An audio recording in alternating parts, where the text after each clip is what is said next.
This is One on One.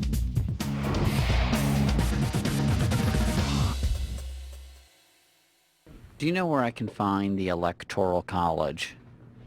No, I'm from Tennessee. George W. Bush is the winner of Florida's 25 electoral votes. We have 13,000 election jurisdictions that run elections 13,000 different ways. We have the strictest voter ID law in the country. There is no right to vote in the Constitution. That's not fair at all. Electoral dysfunction. Where's the pill for this affliction? Those are the two guys who made this possible. You were just looking at a clip from Electoral Dysfunction. Rocca on the left, he was the host of this, and Bennett Singer was the guy who made it happen, the producer, director. How you guys doing? Doing great. Happy to be here. Now, is it not a fact that this is 6 years it took to do this? Indeed, it is a fact. Started when? 2006. We began researching and developing the project, and thought it would be out in the world a while back. Yeah. And then, interestingly, voting issues and voter suppression issues and voter ID exploded. And so the timing ended up being amazingly good for the film. So you're implying that there is one or two things wrong with our system there, Mo? Well, at least 13,000 things wrong with it. For me, this was great because I knew very little about this topic when I got into it. And excuse me for interrupting. You did a road show. You were out there all over the road. Basically, yeah. We spent a lot of time in Indiana because in 2008 that was a swing state for the first time in decades. But we traveled to a bunch of different places, and from the beginning, from the discovery that the Constitution doesn't include an affirmative right to vote. It's implicit, but not an explicit right to vote. From then on, I was learning stuff I didn't know before. And it's a topic that I know makes a lot of people's eyes glaze over. So the great and fun challenge of this is how to make it go down easy, how to make it entertaining. You decided to do this because you wanted to expose how screwed up things are. What do you want us to do about it? Who's supposed to do? The people who are in office are supposed to do something. We're supposed to knock some heads. Okay, no, so what are you? I'm from New Jersey. What kind of thing? Are you saying that because I'm from Jersey? Is that what you're saying? Who's supposed to do what, Bennett? Okay, this is the $64,000 question. Oh, now you got to bring money into it. Well, money matters, but I do think there are viable reforms out there. Go ahead. For instance, there are 50 million Americans who are not registered. That's the biggest problem that experts point to. And there's a way to solve that every other industrialized democracy has adopted, called universal voter registration, or at least modernization of our system, so that the government... universal means? That means that instead of an individual voter having the burden of having to get on the voter rolls, the government proactively makes that happen. And Devil's that's how... advocate response, sorry for interrupting. She's supposed to make it a little bit harder because that would mean that the person took it seriously. I want to vote. There are ramifications, yes. If everybody were registered, our system would be different. If every vote counted equally, which is another reform effort that's underway to sidestep the Electoral College by having a national popular vote initiative, which is going state by state, and states are signing on to this interstate agreement. Oh, we got to junk the Electoral College. It's way past its sell-by date.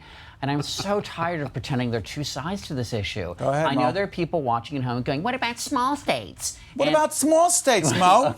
Small states, look, there's no reason that in Wyoming, 200,000 people roughly equal one electoral vote, a precious electoral vote. And in California, it takes triple that number to equal an electoral vote. So ergo, an individual's vote means a lot less, just on that score alone. In California? Yeah, exactly. And look, anyone I know from Wyoming could kick the butt of anyone I know from California. Wyoming doesn't need special protection. But more seriously, folks, we don't have an audience out there, so it's okay. You can say I thought it was like we're on the East Coast. But Go where ahead. everybody would start laughing. Go ahead. So the only states benefiting from the Electoral College right now are these swing states. Some are big, some are small. None of them are the biggest states, and they just happen to be the states that are close in the polls. So it's rather random, and these are the states where the candidates are spending all of their time, and their legislative priorities get tilted towards those states. So think about it this way. If right now with Romney and Obama, if there was a national popular vote, if we just did it like most other democracies do it, a direct popular vote. The race is so close, and it seems like every election is pretty much this close. The gravitational pull of the political center, they move, towards the center. Romney would be in California, in Orange County. Barack Obama would be in Austin, Texas. But they're not. They're not. They would be all over the place, and they probably. They live in Iowa. Exactly. I'm choosing Ohio. Right, exactly. They live in Ohio. Well, but much like the caucus system, Right. they live in Iowa for that. Oh, that's right. Another time. They would be in South Dakota. I'm convinced of it because the margins are that razor thin. Right.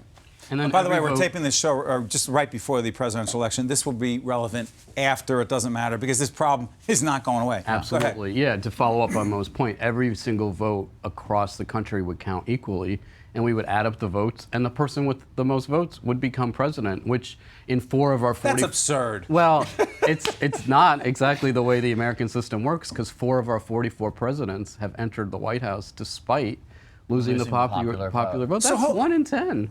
1 in 10. That's a big deal. But here's the thing. Now, Mo, when you were out there, you talked to 3rd graders. Yeah. They seem to get this. They do. 3rd graders have an yes. 3rd graders have an uncorrupted sense of fairness, and Yes. they do. And so we put we held an election, colored pencils versus markers, and markers won the popular vote, 14-10. But then when we split the kids into states at different tables and did an electoral college vote system, colored pencils ended up winning, and there was a near riot. I mean, it was like, because that doesn't seem fair. It's not fair at all. And let me also point out, in the states that are uncontested, like California, New York, and Texas, turnout is about 10% lower than in the swing states.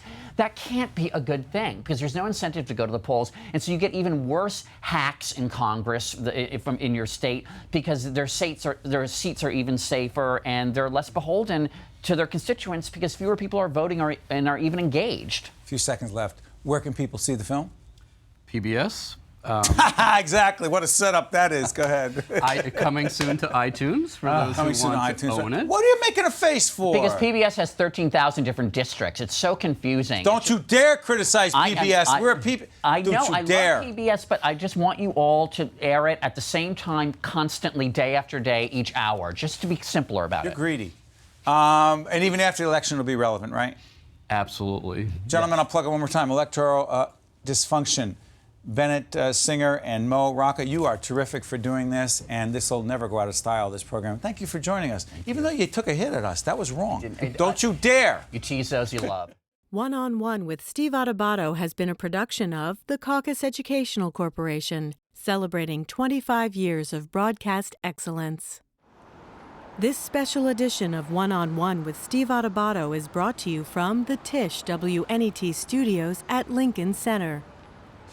Funding has been provided by Hackensack University Medical Center, Berkeley College, TD Bank, QualCare Inc., a local managed care company covering 750,000 New Jersey residents, the law firm of Gibbons PC, Verizon Communications, and by the Russell Berry Foundation.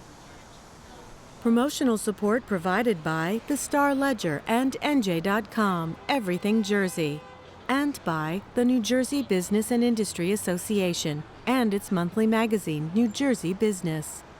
Transportation provided by Airbrook Limousine, serving the metropolitan New York, New Jersey area.